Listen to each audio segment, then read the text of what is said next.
বাস স্টেশনের কাছে এত সুন্দর জায়গায় তোমরা কি টাইম স্পেন্ড করতে চাও বা এমার্জেন্সিতে থাকার জন্য তোমরা কিন্তু এখানে রুম পেয়ে যায় মাত্র 800 টাকা থেকে স্টার্টিং প্রাইস। এখানে গার্ডেন রয়েছে, স্টেশনের একদমই কাছে তোমরা পেয়ে যাবে 800 টাকা রুম তোমরা এরকম পাবে, কিন্তু রয়েছে ওয়াশরুম। এই সিঁড়ি দিয়ে উঠে কিন্তু তোমরা পেয়ে যাবে আন্ডার হলো গেস্ট হাউসের, এই হচ্ছে রিসেপশন, জলের দুটো অপশনই রয়েছে। তোমরা পেয়ে যাবে কিন্তু এখানে ফ্রিজের অপশন, যেহেতু এখন গরমকাল, ঠান্ডা ঠান্ডা জল বা কোল্ড ড্রিঙ্কস তোমরা এখান থেকে খেতে পারো। হ্যাঁ, এটা একটা রুম, এখানে ডবল বেডরুম, এখানে অনেকে এসে ফ্যামিলি রুম।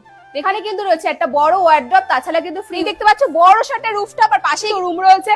চলে আসো, রুমগুলো তোমাদের দেখিয়ে দিই। একটা রুম দেখতে পাচ্ছ ছোট্টর মধ্যে সুন্দর কমফোর্টেবল বেড রয়েছে। তোমরা এখানে কাচের বোতলে জল পেয়ে যাবে, একটা হাইজিন মেনটেন করা হয়েছে। পাশে কিন্তু রয়েছে একটা ড্রেসার, বড় সড়ো সুন্দর একটা ওয়াশরুম, নিচে AC room, also smart TV, wifi প্রত্যেক রুমেই থাকছে। তোমাদের দেখাতে হবে, দেখো ওয়াশরুমটা সুন্দর পরিষ্কার পরিচ্ছন্ন। এই রুমটা কিন্তু বেশ সুন্দর বড় সড়ো, যেখানে তোমার তাওয়াল, এসি, রিমোট সবকিছুই পেয়ে যাবে, সাবান, শ্যাম্পু, ওয়াইফাই পেয়ে যাবে। তার সাথে কিন্তু কাচের বোতলও দেওয়া হয়েছে জলের, কারণ হাইজিন মেনটেন করা হচ্ছে।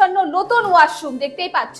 আর এই সামনেই কিন্তু রয়েছে আমাদের, দেখতেই পাচ্ছ এই যে বাসা স্টেশন ফ্লাইওভার রয়েছে, তার ঠিক সামনেই 2 পা হাঁটলে কিন্তু তোমরা পেয়ে যাবে আনন্দলোক গেস্ট হাউস। ও তাছাড়া কিন্তু তোমরা এখানে কিন্তু রান্না করার অপশনও পেয়ে যাবে, তাই জন্য কিন্তু স্ক্রিনে দেওয়া নাম্বারে যোগাযোগ করতে পারো।